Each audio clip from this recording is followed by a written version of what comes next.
Hello, thanks for watching Balls Deep 2012 Miami Marlins preview. We're continuing through the NL East.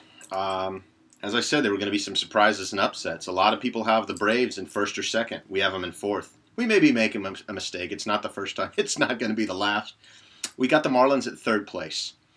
They've changed their team name from Florida to Miami. They do have a new stadium. Mr. Littlebody's already bored. Mr. Littlebody turns 13 tomorrow, so if you want to send him gifts, or Sunday, whatever April 1st is. So his birthday's coming up. If you want to send gifts, please do. Anyhow, so let's do the Marlins. They've added a lot this offseason. They've added a closer, Heath Bell from the Padres. They've added a shortstop, arguably the most dynamic, or one of the most dynamic players in baseball. Certainly probably the most dynamic shortstop. The guy can steal 50 bags and hit 330. Really good glove, switch hitter. Jose Reyes from the Mets. They've added Mark Burley from the White Sox. They've added a new manager, Ozzie Guillen from the White Sox. They've added Carlos Zambrano, but I think he's washed up.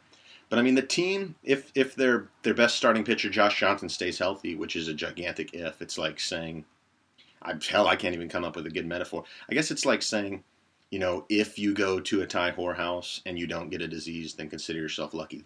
If Josh Johnson stays healthy, then they should consider themselves lucky. Put it like that.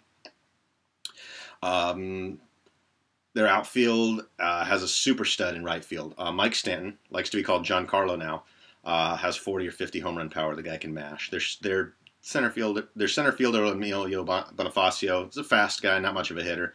Up the middle, Omar Infante, he had his career year for the Braves a couple years ago. I don't know. Maybe he's about a 270 hitter nowadays, but he's decent. He's not bad. Their first baseman, Gabby Sanchez, again, decent, not bad. He's got power. Same with their catcher, Joe Buck.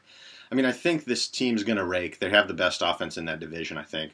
I mean, it's really going to come down to their starting pitching, Josh Johnson, Ricky Nolasco. The problem with Ricky Nolasco is every start he'll have 8 innings and 1 run will be followed up with another start where he pitches 1 and 2/3 innings and allows 7 runs. And he's done this for a couple years now.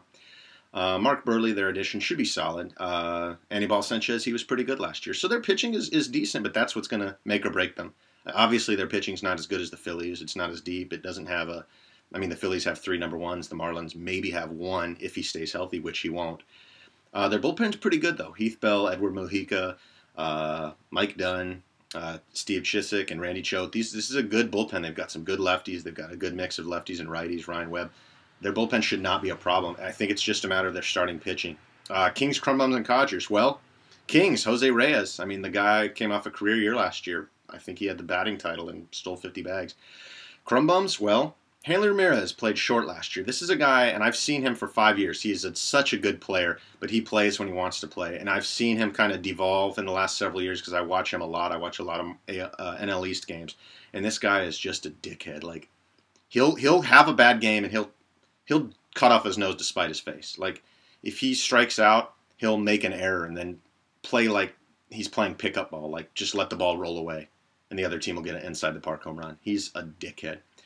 He had a horrible year last year. If he bounces back from that and hits 320 with 30 jacks and 20 steals, then they've got a really dynamic left side of the infield. He's moved over to third base. Codgers, Carlos Zambrano, I think the guy's washed up. I mean, he's a 5th starter, so it's not the end of the world, but I do think Carlos Zambrano's washed up. I think this team could be good. I think they could win the division. I'm going to go ahead and not pick them to win the division, but we're going to pencil the Marlins in for 88 wins. Balls deep, Miami Marlins.